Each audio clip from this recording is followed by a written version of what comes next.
Bien, chicos, ¿qué les parece si hacemos un pequeño repaso sobre todo lo que hemos visto de Moisés, su historia, todo lo que él también hizo y también cómo el Señor lo usó para poder librar al pueblo de Israel de las manos de los egipcios? Amén. Así que vamos a recurrir a la Biblia y aquí hay unas imágenes que podemos ver claramente cómo el pueblo de Israel estaba esclavizado por los egipcios, cómo los maltrataban y les daban látigos. Aquí dice: mucho tiempo después de que José muriera, un rey malvado convirtió a todos los israelitas en esclavos y los trataba muy mal y les hacía trabajar en condiciones horribles. Recordemos que el faraón tenía mucho temor de que el pueblo de Israel se multiplicara como lo estaba haciendo y fuese más poderoso que el mismo pueblo de Egipto. Así que ordenó algo terrible. Quería que todos los egipcios entraran en cada casa de los israelitas y matara a los bebés varones, ¿verdad? Era tan malo ese faraón que decidió que todos los israelitas que nacieran en ese tiempo fueran asesinados. ¿Recuerdan esa parte de la historia? Ahí vemos también la madre de Moisés muy preocupada, pero también tomando una decisión extrema: el poner a Moisés en un canasto y dejarlo ir por las aguas del río, ¿verdad? ¿Recuerdan esa parte de la historia? Bueno, sabemos que ella estuvo junto a la hermana de Moisés cuidando a este bebé hermoso y lo protegieron durante un tiempo hasta que ya no podían seguir ocultándolo. Pero ¿qué pasó? Ahí vemos también a la hija del faraón, ¿verdad? En el momento en que encuentra a Moisés.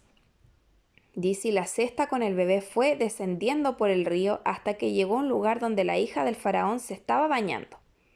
A la princesa le dio mucha pena ver a este niño así y decidió quedárselo y criarlo. ¿Recuerdan esa parte, verdad? Donde ella le pone a Moisés porque fue rescatado entre las aguas.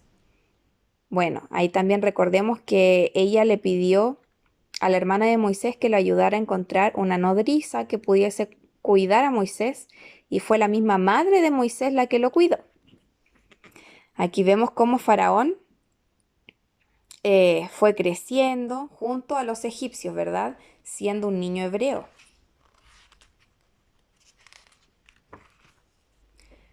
Bueno, después de un altercado que sabemos que ocurrió donde Moisés asesina a un egipcio por estar maltratando a un hombre de su pueblo, de los israelitas, huye porque el faraón lo quería asesinar, ¿verdad? Huyó hasta la tierra de Medián y allí también conoció a su suegro Jetro. eh, También formó su familia, ¿verdad? Pero también algo impresionante ocurrió en ese lugar. Mientras él trabajaba para su suegro, pastoreando ovejas, recuerden que él se encontró con este arbusto envuelto en llamas, ¿verdad? Que era el mismo Dios que estaba hablándole y dándole una orden a Moisés. Ujú. Dice: era Dios mismo que le habló a Moisés y le dijo que debía volver a Egipto y liberar a su pueblo. Qué responsabilidad tan grande, ¿verdad? ¿Recuerdan que en la clase pasada también hablábamos de las excusas de Moisés que le presentó al Señor? ¿Por qué yo? ¿Quién soy yo? ¿Quién me va a ayudar? ¿Me irán a creer? ¿Recuerdan? Que estaba súper cegado por sus temores, por las excusas, y no quería hacer lo que el Señor le estaba ordenando. Entonces el Señor le dio la paz, la tranquilidad, y le dio a entender de que Él nunca lo iba a dejar solo. De hecho, Él se iba a poder apoyar en su hermano Aarón, ¿verdad? Entonces Moisés fue a presentarse delante del faraón. Ahí vemos un faraón molesto, sin querer hacer caso a lo que Moisés le está hablando, ¿verdad?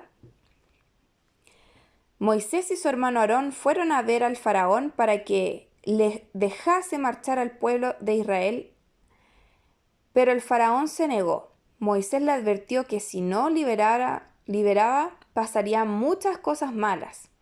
Pero el faraón tenía un corazón de piedra. ¿Recuerdan la actividad de la semana pasada? El faraón tenía un corazón que no estaba dispuesto a absorber de Dios, ni a escucharlo. Aquí vemos a Moisés y a su hermano Aarón tratando de explicarle que era lo mejor que podía hacer, pero él se negaba rotundamente. Entonces vinieron muchas plagas, ¿verdad? Comenzaron a convertir el agua en sangre, una plaga de ranas, de piojos, estaba también una plaga de moscas. Incluso el ganado de Egipto murió. Ellos se alimentaban de esto, pero todo eso pereció frente al poder de Dios, ¿verdad?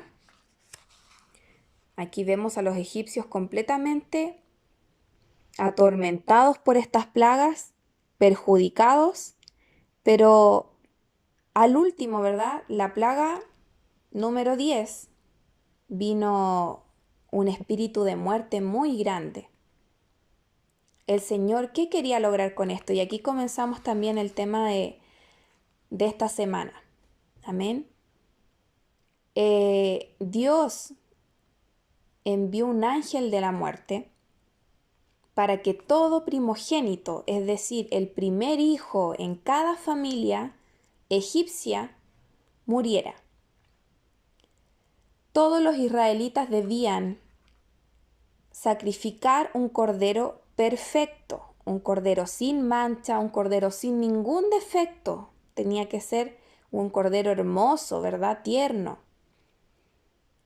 Debían sacrificarlo, comerlo como familia, cenarlo como familia, y si la familia era muy pequeña y el cordero era muy grande, debían compartirlo con sus vecinos, y la sangre del cordero debían pintar el dintel de la puerta, es decir, la parte de arriba de las puertas, el marco de la puerta, la parte de arriba debían pintarlo con esta sangre.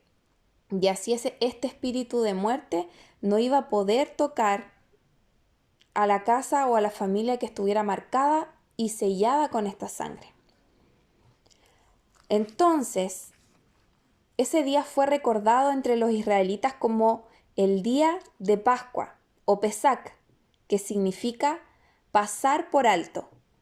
Ese día el espíritu de muerte que envió Dios pasó por alto todo el pueblo de Israel y solo afectó esta última plaga a los egipcios, donde murieron todos los primogénitos. ¿Qué quería lograr el Señor con esto? Él quería que el faraón entendiera que el mismo dolor que él sentía al perder a su hijo mayor, también lo sentía él con su hijo, con sus hijos que era su pueblo, el pueblo de Israel. Entonces, Dios provocó todo esto para que el faraón pudiese comprender de que no estaba bien todo lo que él estaba haciendo y que su corazón estuviera tan endurecido le iba a perjudicar. Amén. ¿Qué sucedió entonces?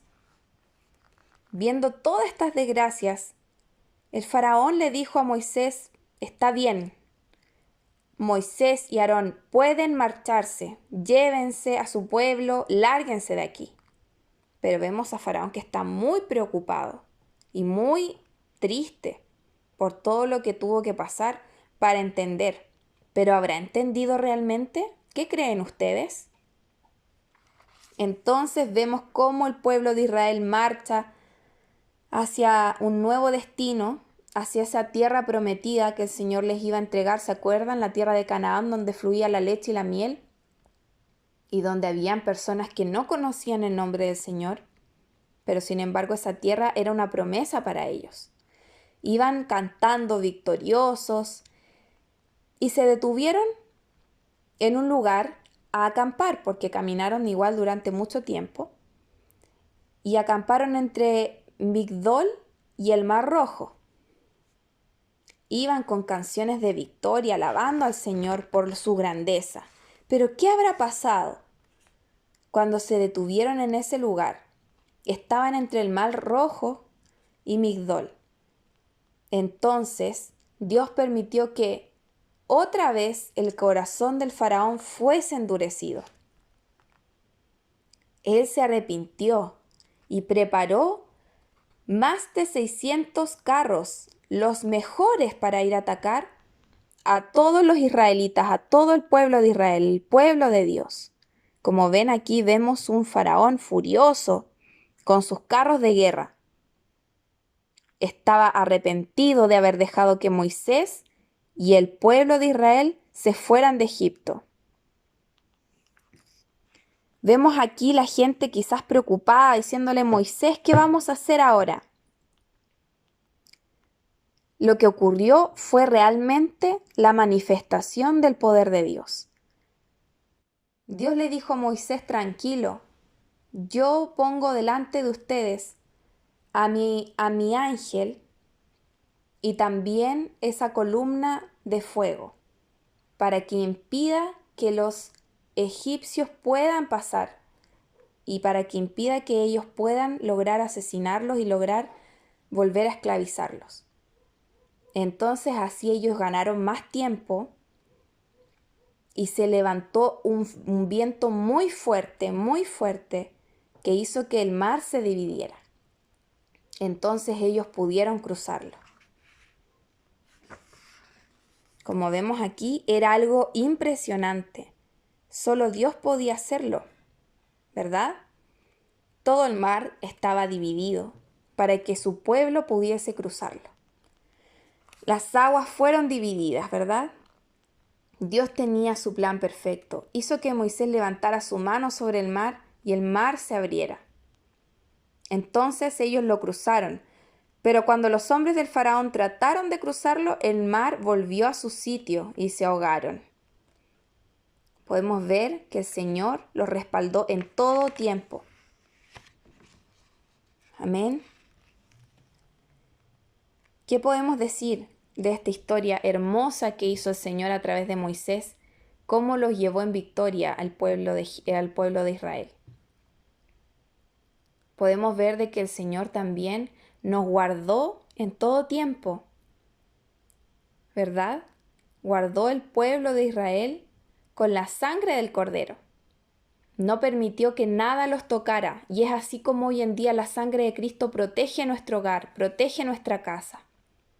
Y también podemos ver que mientras nosotros vamos confiados en el Señor, como iba el pueblo de Israel, ¿verdad? Cantando y gozándose y alabando al Señor, cantos de victoria, el Señor se encargó de ordenar todo.